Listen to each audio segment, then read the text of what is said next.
Hi all, എല്ലാവർക്കും ഞങ്ങളുടെ പുതിയ എപ്പിസോഡിലേക്ക് സ്വാഗതം. ഇന്നത്തെ വീഡിയോയില് അതായത് 3 ലാംഗ്വേജ് പോളിസിയും ഡീലിമിറ്റേഷൻ എന്നീ വിഷയങ്ങളില്ലേ അതിനെപ്പറ്റി കേന്ദ്രവും പിന്നെ സൗത്ത് ഇന്ത്യൻ സ്റ്റേറ്റ്സും തമ്മിൽ നല്ല പൊരിഞ്ഞ ആർഗ്യുമെന്റ്സ് നടക്കുകയാണല്ലോ. അപ്പം ഇത് ശരിക്കും എന്താണ് സംഭവിച്ചുകൊണ്ടിരിക്കുന്നത്? തീർച്ചയായും നമുക്ക് ഒന്ന് പരിശോധിക്കാം എന്താണ്. ഇപ്പം നമുക്ക് ആദ്യം ഈ 3 ലാംഗ്വേജ് പോളിസിയുടെ കാര്യം തന്നെ എടുക്കാം. ഇപ്പൊ 3 ലാംഗ്വേജ് പോളിസി ഇപ്പം വാർത്തകളിലുള്ളത് തമിഴ്നാടാണ്. സൗത്ത് ഇന്ത്യൻ സ്റ്റേറ്റുകളൊക്കെ അപേക്ഷിച്ച് എന്ന് പറഞ്ഞാൽ പറയുന്നതിനേക്കാളും തമിഴ്നാടും കേന്ദ്രവും തമ്മിലാണ് ആർഗ്യുമെന്റ്സും വാദങ്ങളും നടന്നുകൊണ്ടിരിക്കുന്നത്. അത് NEP 2020, അതായത് നാഷണൽ എഡ്യൂക്കേഷൻ പോളിസി 2020 ഇംപ്ലിമെന്റ് ചെയ്യാനുള്ള ഒരുക്കത്തിന്റെ ബാക്ക്ഡ്രോപ്പിലാണ് ഈ വാദമുഖങ്ങൾ നടന്നുകൊണ്ടിരിക്കുന്നത്. അപ്പം എന്താണ് ഈ NEP 2020 എന്ന് പറയുന്നതിന് മുമ്പ് നമുക്ക് ഇതിന്റെ ഒരു ചരിത്രം പരിശോധിക്കാം. ഈ 3 ലാംഗ്വേജ് പോളിസിയുടെ ഇപ്പം മദ്രാസ് പ്രസിഡൻസിയിൽ 1938 കാലഘട്ടത്തില് ഡോക്ടർ C രാധാകൃഷ്ണൻ ഈ ഒരു 3 ലാംഗ്വേജ് പോളിസി കൊണ്ടുവന്നിരുന്നു. അത് അനുസരിച്ചിട്ട് ഇംഗ്ലീഷും തമിഴും അവിടെ മദർ ടങ്ങും പിന്നെ ഹിന്ദി ഒരു ഫെഡറൽ ലാംഗ്വേജ് ആയിട്ട് കണക്കാക്കിക്കൊണ്ട് 3 ലാംഗ്വേജ് കൊണ്ടുവന്നു. അത് ഒത്തിരി ആ സമയത്താണ് EVR ഒക്കെ അതിനെ എതിർത്തുകൊണ്ട് ഈ ദ്രാവിഡ പൊളിറ്റിക്സിന്റെ ഉദയം തന്നെ എന്ന് പറയാം. അപ്പൊ അത് കഴിഞ്ഞിട്ട് 1965-68 കാലഘട്ടത്തിലാണ് ഇത് വീണ്ടും ചൂടുപിടിച്ച ചർച്ചകൾക്ക് വഴിയാകുന്നത്. അന്ന് ഈ കൊത്താരി കമ്മീഷൻ ഒരു റിപ്പോർട്ട് സമർപ്പിച്ചു.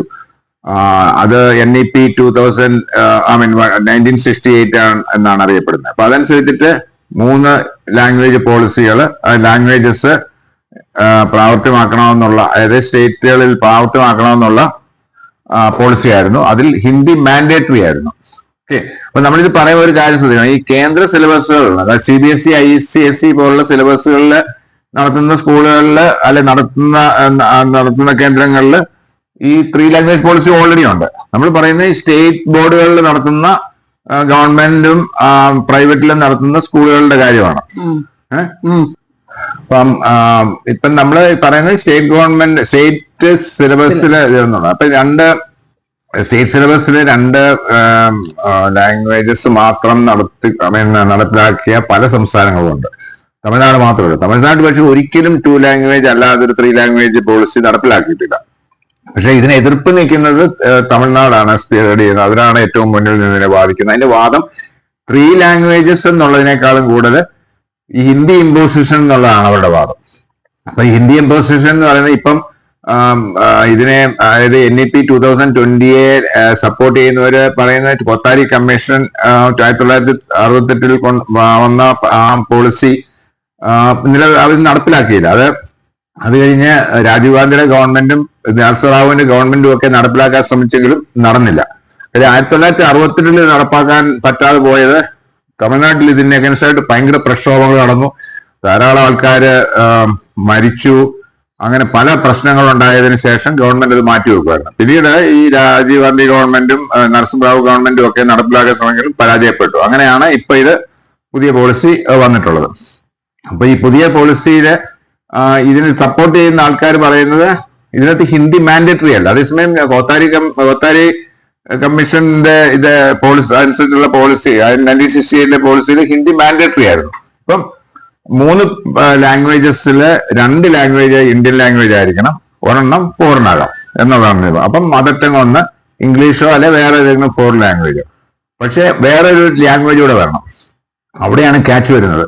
അപ്പം ഹിന്ദി ആണെന്ന് നിർബന്ധം പറയുന്നില്ല, മാൻഡേറ്ററി ആണെന്ന് പറയുന്നില്ല എങ്കിലും ഇപ്പം തമിഴ്നാടിന്റെ കേസ് തന്നെ ഇത്. അപ്പൊ അതിനു മുമ്പ് നമുക്ക് കേരളം പോലുള്ള കേന്ദ്ര സംസ്ഥാനത്തിൽ 3 ലാംഗ്വേജ് പോളിസി പണ്ട് മുതലേ നിലവിലുണ്ട്. സംസ്ഥാന ബോർഡുകളിൽ പണ്ട് മുതലേ ഹിന്ദി മാൻഡേറ്ററി ആയിട്ട് പഠിക്കുന്നുണ്ട്. ഞങ്ങളൊക്കെ പഠിച്ചിട്ടുള്ളതാണ്. അപ്പൊ അവിടെ ഇപ്പം ഓപ്ഷണലായിട്ട് അറബിക്ക് കൊടുക്കാനുള്ള ഒരു ഓപ്ഷൻ ഉണ്ട്. അപ്പൊ തമിഴ്നാടിന്റെ കേസ് എടുക്കുവാണെങ്കിൽ അപ്പം തമിഴ്നാട്ടിലെ അവര് ഏത് ലാംഗ്വേജ് എടുക്കും? അപ്പൊ അവിടെ പല സംസ്ഥാനങ്ങളിൽ നിന്നുള്ള ആൾക്കാരൊക്കെ ഉണ്ട്. അപ്പം കുറച്ച് ആൾക്കാർക്ക് മലയാളം ആക്കാം, ചിലർക്ക് കന്നഡ ആക്കാം, തെലുങ്കാക്കാം, ബംഗാളി ആക്കാം. ഇങ്ങനെ വന്നു കഴിഞ്ഞാൽ പല ഇത് വരിക ഭയങ്കര വിഷമം പിടിച്ചൊരു കാര്യമാണ്. കാര്യം ഇതിനൊക്കെ ആവശ്യമായ ടീച്ചേഴ്സ് വേണം, ഇതിനാവശ്യമായ സിലബസുകൾ ക്രിയേറ്റ്, അങ്ങനെ പല ബുദ്ധിമുട്ടാണ്. അതിന് ഒത്തിരി ലോജിസ്റ്റിക്കൽ അഡ്മിനിസ്ട്രേറ്റീവ് ഇഷ്യൂസ് ഉണ്ട്. അപ്പൊ പിന്നെ എന്താണ് മാർഗം വരുന്നത്? ആൾക്കാരെ ഒക്കെ വളരെ ഈസി ആയിട്ട് കിട്ടാനും ഏകീകൃതമായിട്ടൊരു ഭാഷയായിട്ട് ഹിന്ദി നടപ്പിലാക്കേണ്ടി വരും. മനസ്സിലായില്ലേ? അപ്പൊ നടപ്പിലാക്കേണ്ടത്. അപ്പൊ അവര് പറയുന്നത് എന്താണെന്ന് വെച്ചാല് ഇത് ഹിന്ദി നേരിട്ട് അടിച്ചേൽപ്പിക്കുന്നില്ലെങ്കിൽ പോലും ഇതൊരു ബാക്ക് ഡോർ ഇമ്പോസിഷൻ ആണെന്ന് പറയുന്നതിന്റെ കാരണം അതാണ്. മനസ്സിലായില്ലേ? അപ്പൊ അതുകൊണ്ടാണ് ഇത് മാൻഡേറ്ററി അല്ല എന്ന് പ്രിമാഫിസി അല്ലെങ്കിൽ പ്രത്യക്ഷത്തിൽ തോന്നുമെങ്കിലും ഇത് ഒരു രീതിയില് മാൻഡേറ്ററി ആയിട്ടുള്ള രീതിയിൽ തന്നെയാണ് കൊണ്ടുവരുന്നത്, ഇല്ലേ? അപ്പൊ അതിന് നമുക്ക് വേറൊരു കാര്യം കൂടെ ആലോചിക്കും. ഇപ്പം ഞങ്ങളൊക്കെ ഹിന്ദി പഠിച്ചതാണ്. ഇപ്പൊ ഹിന്ദി തേർഡ് ലാംഗ്വേജ് പഠിച്ചതാണ് +2 വരെ. എന്നിട്ട് നമ്മൾക്ക് അത് കഴിഞ്ഞിട്ട് നമ്മൾ വേറൊരു സംസ്ഥാനത്ത് പോകുമ്പോൾ ഹിന്ദി സംസാരിക്കാനൊക്കെ ഉള്ള കഴിവൊന്നുമില്ലായിരുന്നു. അത്യാവശ്യം വായിക്കാനും ചിലപ്പോൾ എഴുതാനും ഒക്കെ അത്യാവശ്യമൊക്കെ ഒരു ബേസിക് അണ്ടർസ്റ്റാൻഡിങ് ഉണ്ടായിരുന്നു. പക്ഷെ അവിടെ നമ്മളെ മറ്റുള്ള സംസ്ഥാനങ്ങളിൽ പോയതിനു ശേഷമാണ് നമ്മൾ ഹിന്ദിയൊക്കെ പഠിച്ചത് സംസാരിക്കാൻ, ഇല്ലേ? ഈ തേർഡ് ലാംഗ്വേജ് ഹിന്ദി പഠിച്ചിട്ടുള്ള കേരളത്തിൽ മാത്രമായിട്ട് ജീവിച്ചിട്ടുള്ള ആൾക്കാർക്ക് ഹിന്ദി സംസാരിക്കാൻ പറ്റുമെന്ന് എനിക്ക് സംശയമാണ്. അപ്പം ഇതൊന്നും പഠിക്കാത്ത തമിഴിയൻസ് മറ്റുള്ള സംസ്ഥാനങ്ങളിലും മറ്റുള്ള രാജ്യങ്ങളിലും പോകുന്നില്ലേ, ഇല്ലേ? അതുപോലെ തന്നെ ചെന്നൈയിലും മറ്റുള്ള തമിഴ് സിറ്റികളിലും മറ്റുള്ള സംസ്ഥാനങ്ങളിലെ ആൾക്കാർ വന്ന് ജീവിക്കുന്നില്ലേ? അതൊന്ന്. പിന്നെ രണ്ടാമത്തെ കാര്യം, ഇപ്പം ഇത് നമ്മൾ നടപ്പിലാക്കുന്നത് ഒരു ഏകീകൃത ഭാഷ വേണം, എല്ലാവർക്കും മറ്റേ സ്ഥലങ്ങളിൽ ജോലി ചെയ്യാനും കമ്മ്യൂണിക്കേറ്റ് ചെയ്യാനും ഒക്കെ ഉള്ള അവസരങ്ങൾക്ക് വേണ്ടിയാണെന്ന് പറയും. അപ്പൊ അങ്ങനെയാണെങ്കിൽ ഇപ്പം നോർത്ത് ഇന്ത്യൻ സ്റ്റേറ്റുകളിലെ ആൾക്കാരാണ് കൂടുതൽ സൗത്ത് ഇന്ത്യൻ സ്റ്റേറ്റുകളിൽ വന്ന് ജോലി ചെയ്യുന്നത്. അപ്പം അവര് ഇവിടുത്തെ ഭാഷ പഠിച്ചിട്ടല്ലല്ലോ വരുന്നത്. അപ്പൊ അവർ എക്സ്പെക്ട് ചെയ്യുന്നത് എന്താണ്? ഇവിടുത്തെ ആൾക്കാര്, അതായത് ഈ സൗത്ത് ഇന്ത്യൻ സ്റ്റേറ്റുകളിലെ ആൾക്കാര് ഹിന്ദി പഠിച്ചിട്ട് നോർത്ത് ഇന്ത്യയിൽ നിന്ന് വരുന്ന ആൾക്കാർക്ക് ഇവരോട് സംവദിക്കാനുള്ള അവസരം ഉണ്ടാക്കി കൊടുക്കണം. അതായത് ഇവര് ഹിന്ദി പഠിച്ചിട്ട് അവർക്ക് ഇവിടെ വന്ന് ജോലി ചെയ്യാനുള്ള പിന്നെ ഫെസിലിറ്റി അവരെ സഹായിക്കണം എന്നുള്ളതാണ്. അതായത് അവരിവിടെ വന്ന് കന്നഡയോ തമിഴോ പിന്നെ തെലുങ്കോ മലയാളമോ ഒന്നും പഠിച്ചിട്ടല്ലല്ലോ വരുന്നത്, ഇല്ലേ? പക്ഷെ ഇപ്പൊ കേരളത്തിൽ എത്രയോ പിന്നെ നോർത്ത് ഇന്ത്യയിൽ നിന്ന് ആൾക്കാർ വന്ന് ഈ അൺസ്കിൽഡ് സെമി സ്കിൽഡ് അല്ലെ സ്കിൽഡ് വർക്ക് ചെയ്യുന്നുണ്ട്. അവരൊക്കെ ഇവിടെ വന്നിട്ട് പഠിക്കുന്നുണ്ട്, വേറെ മാർഗമൊന്നും ഇല്ലാത്തതുകൊണ്ട്.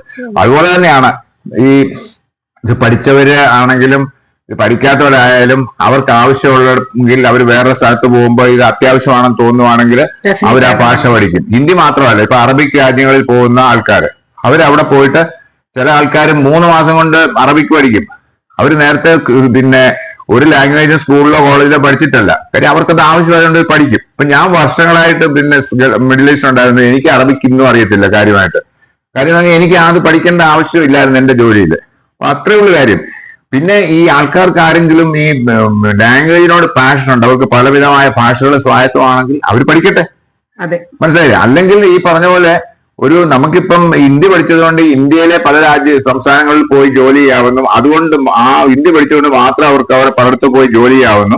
അങ്ങനെയാണെങ്കിൽ ഈ മറ്റുള്ള സംസ്ഥാനത്തെ ആൾക്കാർ സൗത്ത് ഇന്ത്യ വരുമ്പോ അവര് ഇവിടുത്തെ ആൾക്കാർക്ക് ഹിന്ദി അറിയത്തില്ല, പിന്നെ എങ്ങനെയാണ് ചെയ്യുന്നത്? അപ്പൊ ഹിന്ദി അവരെ പഠിപ്പിക്കാൻ ഇത് ചെയ്യണം. അപ്പം ഇങ്ങനെയുള്ള തരത്തില് ഇവര് അവരുടെ ആവശ്യം അനുസരിച്ചിട്ട് അവർ ചെയ്യട്ടെ. അല്ലെങ്കിൽ അവർ ഇംഗ്ലീഷിലോ അവരുടെ മാതൃഭാഷയും പഠിച്ചാൽ മതി എന്നുള്ളതാണ് എന്റെ അഭിപ്രായം, അല്ലേ? കാര്യം ഇത് ഓരോരുത്തരുടെ ആവശ്യം അനുസരിച്ചിട്ട് ചെയ്യേണ്ട ഒരു കാര്യമാണ്. ഇത് ഈ ബാക്ക്ഡോർ ആയാലും അല്ലാതെ ഇപ്പം ഫോർ എക്സാമ്പിൾ ഒരു കാര്യം കൂടെ പറഞ്ഞു ഞാൻ ഉദ്ദേശിക്കുന്നത്, ഇപ്പം ഈ MK സ്റ്റാലിൻ ഇതിനെ എതിർക്കുന്നത്, ഞാൻ MK സ്റ്റാലിൻ ഇതിനു വേണ്ടി പോരാടുന്നതിന് ഒരു പൊളിറ്റിക്സ് ഉണ്ട്. ഇതിനകത്ത് ഈ പൊളിറ്റിക്സ് വരുമ്പോഴാണ് ഇത് കാര്യം. എല്ലാവർക്കും പൊളിറ്റിക്കൽ താല്പര്യങ്ങളുണ്ട്. ഇപ്പൊ ഈ ഹിന്ദി ബാക്ക്ഡോറിൽ കൂടോ അല്ലാതെയോ കൊണ്ടുവരുന്ന പാർട്ടികൾക്ക് അതിൻ്റെതായിട്ടുള്ള പൊളിറ്റിക്കൽ അജണ്ട ഉണ്ട്. അതുപോലെ സ്റ്റാലിനും ഉണ്ട് അജണ്ട. സ്റ്റാലിന്റെ അജണ്ട എന്താണ്? 2026 അസംബ്ലി ഇലക്ഷൻ നടക്കുവാണ്. അപ്പൊ അവർക്കൊരു നല്ലൊരു ഒരു മുദ്രാവാക്യം വേണം അവിടെ ജയിച്ചു കയറാൻ. അതിനുവേണ്ടിയാണ് സ്റ്റാലിൻ ചെയ്യുന്നത്. അല്ലാതെ ഇന്ത്യയോടുള്ള വിരോധമോ അല്ലെ തമിഴിനോടുള്ള ഭയങ്കര സ്നേഹമോ ഒന്നും ആണെന്ന് ഞാൻ വിശ്വസിക്കുന്നില്ല. പക്ഷെ പുതിയ പറയുന്ന ഒരു പോയിന്റ് ഉണ്ട്. അതായത് പുള്ളി ഇപ്പൊ എതിർക്കുന്നതിനകത്ത് ഈ NEP പോളിസി അനുസരിച്ച്, NEP 2020 പോളിസി അനുസരിച്ചിട്ട് ഈ PM ശ്രീ എന്ന് പറയുന്ന ഒരു പ്രോഗ്രാം ഉണ്ട്. അതനുസരിച്ച് മോഡൽ സ്കൂളുകൾ ഉണ്ടാക്കാൻ വേണ്ടിയാണ്. അപ്പൊ അതിന് കേന്ദ്രം ഫണ്ട് ചെയ്യുന്നുണ്ട്. ആ ഫണ്ടിൽ ഒരു 500 കോടി രൂപ തമിഴ്നാടിന് കൊടുത്തിട്ടില്ല. ബിക്കോസ് അവർ ആ മോഡൽ സ്കൂള് സെറ്റപ്പ് ചെയ്തിട്ടില്ല, എസ്റ്റാബ്ലിഷ് ചെയ്യാൻ ചെയ്തിട്ടില്ല. അപ്പൊ അത് തരാത്തത് ഇതുകൊണ്ടാണ്. അപ്പൊ അത് ഏതൊരു സ്കീമുണ്ട്, അതായത് സമഗ്ര ശിക്ഷ അഭിനയൻ എന്ന് പറയുന്ന ഒരു സ്കീം അനുസരിച്ചിട്ടാണ് ഈ പൈസ കിട്ടുന്നത്. ഈ സമഗ്ര ശിക്ഷ അഭിനയൻ എന്ന് പറയുന്ന സംഭവം എന്താണ്? നിങ്ങൾക്ക് ആർക്കെങ്കിലും പിടികിട്ടിയോ? ഇല്ല, ഇതിന്റെ പിടികിട്ടത്തില്ല. ഇങ്ങനെയാണ് ഇപ്പം പിന്നെ പുതിയ സ്കീമുകള്, പുതിയ പ്രോഗ്രാംസ്, പിന്നെ അതുപോലെ പുതിയ നിയമങ്ങള്, ഇപ്പം ഇന്ത്യൻ പീനൽ കോഡ്, ഭാരതീയ ന്യായ സംഹിത, ഇങ്ങനെ എല്ലാം ഹിന്ദിയിലാണ്. ഇപ്പൊ അവര് ഹിന്ദിയിൽ ലെറ്റർ വരെ സംസ്ഥാനങ്ങൾക്ക് അയക്കാൻ തുടങ്ങി. അവര് പിന്നെ തിരിച്ച് അവരുടെ ഭാഷയിൽ അയക്കാൻ തുടങ്ങിയപ്പോഴാണ് ഇത് നിർത്തിയത്. അങ്ങനെ എല്ലാ ഭാഷകളും, ഭരണഭാഷ ഹിന്ദിയാക്കുക, അങ്ങനെ എല്ലാം. അതായത് ചുരുക്കത്തിൽ എന്താ സംഭവം ചോദിച്ചാല്, ഇപ്പൊ ഇതൊക്കെ മനസ്സിലാക്കണം, ഈ പ്രോഗ്രാമിന്റെ പേരുകളെ കാര്യങ്ങളൊക്കെ മനസ്സിലാക്കണമെങ്കിൽ, ചില കാര്യങ്ങളൊക്കെ വായിച്ചത് മനസ്സിലാക്കണമെങ്കിൽ ഹിന്ദി അറിയണം എന്ന് വരുത്തി തീർക്കുന്ന ഒരു അവസ്ഥയാണ്. എന്ന് പറഞ്ഞാൽ ഹിന്ദി ഇമ്പോസ് ചെയ്യാതെ ഹിന്ദി പഠിച്ചേ മതിയാവും എന്നുള്ള സിറ്റുവേഷൻ ഉണ്ടാക്കുവാണ്, ഇല്ലേ? അപ്പൊ അതാണ് ഈ ബാക്ക് ഡോർ പോളിസി എന്ന് പറയുന്നതിന്റെ കാര്യം എന്ന് പറയുന്നത്. ഐ മീൻ പ്രത്യക്ഷത്തിൽ നോക്കിയാൽ ഇമ്പോസ് ചെയ്യുന്നില്ല. NEP 2020 വളരെ ഫ്ലെക്സിബിൾ ആണ്. പിന്നെ ഹിന്ദി പഠിക്കണമെന്നില്ല, ഏതെങ്കിലും ഭാഷ പഠിച്ചാൽ മതി. പക്ഷേ ചുരുക്കത്തിൽ ഇതെല്ലാം കൂടെ കൂടുമ്പോൾ, മനസ്സിലായില്ലേ, ഇതെല്ലാം കൂടെ കൂടുമ്പോൾ ഇതൊരു ബാക്ക് ഡോർ പോളിസി ആണെന്ന് വിശ്വസിക്കാതിരിക്കാൻ തരവില്ല, സ്റ്റാലിന്റെ പൊളിറ്റിക്സ് വേറെ ആണെങ്കിൽ പോലും. ഓക്കെ, ഇനി ഈ ഡീലിമിറ്റേഷൻ എന്ന് വെച്ചാൽ എന്താണ്, അതിന്റെ കോൺസിക്വൻസസ് എന്തൊക്കെയാണെന്ന് നമുക്കൊന്ന് നോക്കാം. അതെ, അതിപ്പോ ഇതിന്റെ കൂടെ നമ്മളിത് സംസാരിക്കാൻ പറഞ്ഞത് ഈ രണ്ടും ഈക്വൽ ആയിട്ട് ഇമ്പോർട്ടന്റ് ആയിട്ടുള്ള ഒരു സൗത്ത് ഇന്ത്യ. അപ്പൊ ഈ മറ്റേ റീ ലാംഗ്വേജ് പോളിസിയിൽ സൗത്ത് ഇന്ത്യക്ക് ഓഫ് കോഴ്സ് ഹിന്ദി ഇമ്പോസ് ചെയ്യുന്നതിനോട് എതിർപ്പുണ്ടെങ്കിലും ഇതിനെ സ്പിയർഹെഡ് ചെയ്യുന്നത് തമിഴ്നാടാണ്. ബിക്കോസ് അവൻ ത്രീ ലാംഗ്വേജ് പോളിസി ഒരിക്കലും അംഗീകരിച്ചിട്ടില്ല, മനസ്സിലായില്ലേ? അപ്പം പക്ഷേ ഈ ഡീലിമിറ്റേഷന്റെ കാര്യം വരുമ്പോഴത്തേക്ക് സൗത്ത് ഇന്ത്യൻ സ്റ്റേറ്റുകളും മറ്റുള്ള ചെറിയ സ്റ്റേറ്റുകളും എല്ലാം ഒന്നിച്ചാണ് എതിർക്കുന്നത്. ഇപ്പൊ മാർച്ച് 22-ന് ഒരു സമ്മേളനം പറ്റുന്നു. അതിനകത്ത് എല്ലാ സൗത്ത് ഇന്ത്യൻ സ്റ്റേറ്റുകളിലെ ഭരണ പ്രതിപക്ഷ പാർട്ടികളും മറ്റുള്ള സ്റ്റേറ്റ് പല ഒപ്പോസിഷൻ പാർട്ടികളും ഒക്കെ എടുത്ത് ജോയിൻ ചെയ്യുന്നുണ്ട്. ഒഡീഷയിലെ പട്നായിക് അവരുടെ ഫാക്ഷൻ വരെ അവിടെ വരുന്നുണ്ടെന്നാണ് പറയുന്നത്.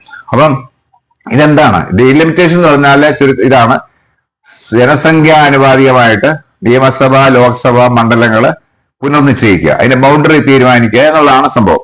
അപ്പം ഇതിന്റെ ഒരു ബാക്ക്ഗ്രൗണ്ട് എന്താണെന്ന് വെച്ചാൽ ഇത് നേരത്തെ ചെയ്തിട്ടുള്ളതാണ്. അപ്പൊ ഇത് കോൺസ്റ്റിറ്റ്യൂഷൻ അനുസരിച്ചിട്ട് എല്ലാ പ്രൊവിഷൻ അനുസരിച്ചിട്ട് എല്ലാ 10 വർഷം കൂടുമ്പോഴും സെൻസസ് നടത്തുകയും അതനുസരിച്ചിട്ട് ഈ ലോക്സഭ നിയമസഭ മണ്ഡലങ്ങളുടെ എണ്ണവും അതിന്റെ ബൗണ്ടറികളും പുനർനിശ്ചയിക്കണമെന്നാണ്. അപ്പൊ അങ്ങനെ 1951, 61, 71 കാലഘട്ടങ്ങളിൽ ചെയ്തു. 71-ലാണ് ലാസ്റ്റ് ചെയ്തത്. അന്ന് ഉണ്ടായിരുന്ന ലോക്സഭാ സീറ്റുകളാണ് 543 ഇപ്പോഴും നിലവിലുള്ളത്. അപ്പം അത് കഴിഞ്ഞ് ചെയ്യാഞ്ഞത് 1971 ശേഷം ചെയ്യാഞ്ഞത് അന്ന് ഗവൺമെന്റ് ഒരു തീരുമാനം എടുത്തു. അതായത് പോപ്പുലേഷൻ കൺട്രോൾ സ്റ്റേറ്റുകൾ ചെയ്യട്ടെ, അത് പ്രാവർത്തികമായിട്ട് പോപ്പുലേഷൻ കൺട്രോള് ഫാമിലി പ്ലാനിങ്ങും നന്നായിട്ട് ഇംപ്ലിമെന്റ് ചെയ്ത് പോപ്പുലേഷൻ അണ്ടർ കൺട്രോൾ ആകുന്ന സമയത്ത് ഇനി അടുത്ത ഡീലിമിറ്റേഷൻ ചെയ്യാം എന്ന് പറഞ്ഞാണ് മാറ്റിവെച്ചത്. അത് പിന്നെ പല കാലങ്ങളിൽ റിവിസിറ്റ് ചെയ്തെങ്കിലും ഈ ഡിസ്പാരിറ്റി സൗത്ത് ഇന്ത്യയും നോർത്ത് ഇന്ത്യയും തമ്മിലെ ഈ ഒരു കാര്യത്തിലുള്ള ഡിസ്പാരിറ്റി തുടർന്നുകൊണ്ടേയിരുന്നത് കൊണ്ട് പിന്നെയും മാറ്റിവെക്കുമായിരുന്നു. ഒടുവിൽ അത് 2021 നടപ്പിലാക്കാൻ തീരുമാനിച്ചെങ്കിലും അന്ന് കോവിഡ് ആയതുകൊണ്ട് ചെയ്യാൻ പറ്റിയില്ല. അപ്പം അതിനുശേഷം 2031 10 വർഷം കഴിഞ്ഞാണ് നടക്കേണ്ടത്. 2026 ചെയ്യാൻ തീരുമാനിച്ചു. പക്ഷേ ഇത് സൗത്ത് ഇന്ത്യൻ സ്റ്റേറ്റുകളും നോർത്ത് ഇന്ത്യൻ സ്റ്റേറ്റുകൾ ഇതിനെ സ്വാഗതം ചെയ്യുന്നു. കാര്യം എന്ന് വെച്ചാൽ അവർ പറയുന്നത് അവരുടെ പോപ്പുലേഷൻ കൂടി, ആ പോപ്പുലേഷൻ അനുസരിച്ചിട്ട് അവരുടെ പ്രാതിനിധ്യം നമ്പർ ഓഫ് സീറ്റ്സ് കൂടിയിട്ടില്ല. അപ്പം ബീഹാറും തമിഴ്നാടും 1971 ഏതാണ്ട് ഈക്വൽ പോപ്പുലേഷൻ ആയിരുന്നു. അന്നുണ്ടായിരുന്നതിൽ നിന്നും ബീഹാറിന് ഒത്തിരി കൂടി, പോപ്പുലേഷൻ കൂടി. പക്ഷേ ഈ തമിഴ്നാടിന്റെ ഇപ്പൊ വളരെ കുറവാണ്, എങ്കിലും number of seats almost same ആണ് എന്നുള്ളതാണ്. അപ്പൊ അത് ജസ്റ്റിസ് അല്ല എന്നുള്ളതാണ് അവർ പറയുന്നത്. സൗത്ത് ഇന്ത്യൻ സ്റ്റേറ്റുകൾ പറയുന്നത് എന്താണ്, 1971 പോപ്പുലേഷൻ കൺട്രോൾ ചെയ്യാൻ വേണ്ടിയാണ് ഇത് നിർത്തലാക്കിയിട്ട് പിന്നെ റീവിസിറ്റ് ചെയ്യാമെന്ന് പറഞ്ഞത്. അപ്പം അതിനുശേഷം എന്ത് സംഭവിച്ചു, 1971 ഈ നോർത്ത് ഇന്ത്യൻ സ്റ്റേറ്റുകളുടെ പോപ്പുലേഷൻ 43%-ഉം സൗത്ത് ഇന്ത്യയുടെ 25%-ഉം ആയിരുന്നു. ഇന്നത് നോർത്ത് ഇന്ത്യയുടെ 50%-ഉം സൗത്ത് ഇന്ത്യയുടെ 20%-ഉമാണ്. അപ്പൊ എന്ന് പറഞ്ഞാൽ ഇതിപ്പം റീലിമിറ്റേഷൻ നടത്തുവാണെന്നുണ്ടെങ്കിൽ എന്ത് സംഭവിക്കുന്നു ചോദിച്ചാല് അത് സൗത്ത് ഇന്ത്യയിലെ സീറ്റുകളുടെ നമ്പർ കുറയുവോ അല്ലെങ്കിൽ നോർത്ത് ഇന്ത്യന്റെ കൂടുകയോ ചെയ്ത് ആനുപാതികമായിട്ട് സൗത്ത് ഇന്ത്യന്റെ ടോട്ടൽ പെർസെന്റേജ് ഓഫ് സീറ്റ്സ് വളരെ കുറവാകും. എന്ന് പറഞ്ഞാൽ ചുരുക്കത്തില് ഇന്ത്യൻ പൊളിറ്റിക്സില് ഒരു സൗത്ത് ഇന്ത്യൻ സ്റ്റേറ്റുകൾക്ക് ടോട്ടലായി പോലും ഒരു ഇറലവൻസ് ആവും, അവർക്ക് ഒരു ഇൻഫ്ലുവൻസ് ചെയ്യാൻ. അതായത് സൗത്ത് ഇന്ത്യൻ സ്റ്റേറ്റുകളുടെ സീറ്റുകൾ കിട്ടിയില്ലെങ്കിൽ പോലും ഒരു പാർട്ടിക്ക് നോർത്ത് ഇന്ത്യ ഇന്ത്യ ഭരിക്കാവുന്നുള്ള ഒരു അവസ്ഥയാണ് വരുന്നത്. മനസ്സിലായില്ലേ? അപ്പൊ അതിനെയാണ് അവർ എതിർക്കുന്നത്. അപ്പൊ അവർ പറയുന്ന ഒരു പോയിന്റ് എന്ന് വെച്ചാല് ഈ പോപ്പുലേഷൻ കൺട്രോൾ ചെയ്യാൻ വേണ്ടി തീരുമാനിച്ചൊരു കാര്യം സൗത്ത് ഇന്ത്യൻ സ്റ്റേറ്റ് വളരെ എഫിഷ്യന്റ് ആയിട്ട് ഇത് ചെയ്യുമ്പോൾ അവരെ പീനലൈസ് ചെയ്യുകയും ഇത് ഒരിക്കലും പ്രാവർത്തികമാക്കാതെ പോപ്പുലേഷൻ ചണ്ടമാനം കൂടിയ നോർത്ത് ഇന്ത്യൻ സ്റ്റേറ്റുകളെ സഹായിക്കുകയും ചെയ്യുന്ന ഒരു ഇതാണ്. അതിനെ പ്രൊമോട്ട് ചെയ്യുക അല്ലെങ്കിൽ അതിനെ സപ്പോർട്ട് ചെയ്യുന്ന ഒരു സംഭവമാണ് ഇതെന്ന്. അപ്പൊ അതുകൊണ്ട് അത് ചെയ്യുന്നത് ശരിയല്ല. അപ്പൊ അതിനൊരു ഭയാമ്പടി. അപ്പൊ പോപ്പുലേഷൻ അനുസരിച്ച് വേണമെന്നുള്ളത് സത്യമാണെങ്കിൽ പോലും ഈ ഒരു സൗത്ത് ഇന്ത്യക്ക് ഒരു ഇറലവൻസ് ഉണ്ടാകുന്ന രീതിയിൽ ചെയ്യാൻ പാടില്ല. അപ്പൊ അതിനെന്ത് വഴിയെന്ന് കണ്ടുപിടിക്കണം. അല്ലാതെ പോയി റീമാർക്ക് ഇപ്പം അമിത്ഷാ ഒക്കെ പറയുന്നത് സൗത്ത് ഇന്ത്യൻ സ്റ്റേറ്റുകളുടെ ഒരു സീറ്റ് പോലും കുറയില്ല എന്നാണ്. അതിനകത്ത് കാര്യമില്ല. കുറയാതിരുന്നിട്ട് നോർത്ത് ഇന്ത്യയുടെ കൂട്ടുമ്പം അതിന്റെ ആനുപാതികമായിട്ട് ഇതിന്റെ ഇത് കുറയത്തില്ലേ? അപ്പം അത് കാര്യമില്ല. അപ്പം ഇത് ഇപ്പം ഈ യു എസിൽ ഇപ്പൊ ഹൗസ് ഓഫ് റെപ്രസെന്റേറ്റീവ്സിനെ എന്ന് പറഞ്ഞാൽ ഓരോ സ്റ്റേറ്റുകൾക്ക് 2 എണ്ണമാണ് ഇറസ്പെക്റ്റീവ് ഓഫ് പോപ്പുലേഷൻ. 4 കോടി പോപ്പുലേഷൻ ഉള്ളതും 20 ലക്ഷം പോപ്പുലേഷൻ ഉള്ള സ്റ്റേറ്റുകൾക്കെല്ലാം 2 റെപ്രസെന്റേഷൻ ഉള്ളത്. അതുപോലെ യൂറോപ്യൻ യൂണിയനിലും അതുപോലെ ഡിഗ്രസീവ് ഇക്വാലിറ്റി എന്ന് പറയുന്ന ഒരു പ്രോഗ്രാം ഉണ്ട്. അപ്പൊ അവരൊക്കെ ഇത് വേറെ രീതിയിലാണ് ചെയ്യുന്നത്. പോപ്പുലേഷൻ അനുസരിച്ചിട്ട് ഇത് കൂടും. കാര്യം ഇപ്പൊ സെൻട്രൽ ഗവൺമെന്റിന്റെ കീഴിലുള്ളത് ഡിഫൻസ്, വിദേശകാര്യം, പിന്നെ അതുപോലെ ടാക്സേഷൻ, ഇങ്ങനെയൊക്കെയുള്ള കാര്യങ്ങളാണ്. അപ്പൊ അത് ചെയ്യാൻ വേണ്ടി ഇങ്ങനെ തന്നെ തുടർന്നു പോയതുകൊണ്ട് കാര്യമൊന്നുമില്ല. പിന്നെ പൊളിറ്റിക്സ് ആണ്. പൊളിറ്റിക്സ് ശരിയാണ്. ഇപ്പം സൗത്ത് ഇന്ത്യ BJPക്ക് വലിയ അനുകൂലമായ വോട്ടുകൾ കിട്ടാറില്ല. അപ്പൊ നോർത്ത് ഇന്ത്യയിലാണ് കിട്ടുന്നത്. അപ്പൊ നോർത്ത് ഇന്ത്യയുടെ കൂടുതൽ സീറ്റുകൾ കിട്ടുവാണെങ്കിൽ BJPക്ക് ജയിക്കാൻ ഇപ്പം തന്നെ ഇല്ലെന്നല്ല, കുറച്ചുകൂടെ ഈസി ആയിട്ട് ജയിക്കാനുള്ള ഒരു സിറ്റുവേഷൻ ഉണ്ടാക്കും. അപ്പം അതാണോ അതിന്റെ പൊളിറ്റിക്സ് എന്ന് അറിയത്തില്ല. മനസ്സിലായില്ലേ? പക്ഷെ എന്തായാലും ഇങ്ങനെ ഒരു ഡിവിഷൻ ഉണ്ടാക്കുന്നത് ഇവര് അതായത് ഇവർക്ക് അതായത് ഇങ്ങനെ ഒരു ഡിവിഷൻ, ഇങ്ങനെ ഒരു ഇറലവൻസ് ഉണ്ടാക്കുന്ന ഒരു രീതിയിലുള്ള ഒരു പോളിസി നടപ്പിലാക്കിയാല് ഇത് രാജ്യത്തിന് വളരെ ദോഷകരമായി ബാധിക്കും എന്നുള്ളത് തീർച്ചയായും. ഇപ്പൊ ഈ 3 ലാംഗ്വേജ് പോളിസിയും ഈ എന്താ പറയുന്നത് നമ്മുടെ ഈ ഡീലിമിറ്റേഷനും നടപ്പിലാക്കി കഴിഞ്ഞാല് സൗത്ത് ഇന്ത്യ ഒരു മറ്റുള്ള ഇന്ത്യൻ മെയിൻ സ്ട്രീമിൽ നിന്ന് വളരെയധികം അകന്നു പോകും. അത് അവരെ അവിടെ നിന്ന് ഒരു എന്താ പറയുക ഒരു ഭയങ്കരമായിട്ടൊരു ഡിവിഷൻ നോർത്ത് സൗത്ത് ഉണ്ടാവും. അത് ഒരിക്കലും രാജ്യത്തിന് നല്ലതായിരിക്കത്തില്ല. അതുകൊണ്ട് ഇത് വളരെ ജുഡീഷ്യസ് ആയിട്ട് കൈകാര്യം ചെയ്യേണ്ട, വളരെ എമോഷണലായിട്ടോ പൊളിറ്റിക്കലായിട്ടോ മാത്രമല്ലാതെ ജനങ്ങളുടെ ഗുണങ്ങൾക്ക് വേണ്ടി, ഒരു സൊസൈറ്റിയുടെ രാജ്യത്തിന്റെ നന്മയ്ക്ക് വേണ്ടി രീതിയിൽ പൊളിറ്റീഷ്യൻസ് തീരുമാനമെടുക്കണം. വെറും ഈ ഭരണത്തിന് വേണ്ടിയുള്ള പൊളിറ്റിക്സ്, അതായത് ഭരണം പിടിക്കാനുള്ള പൊളിറ്റിക്സ് മാത്രമായിരിക്കരുത് ഇതിന്റെ പുറകില് പ്രവർത്തിക്കേണ്ടത്. അതിന് ഞങ്ങൾ ഇത്ര നേരം കേട്ടതിന് നന്ദി. പുതിയൊരു വീഡിയോ ആയിട്ട് നിങ്ങളുടെ അടുക്കൽ താമസിയാതെ തന്നെ വരുന്നതായിരിക്കും. Thank you.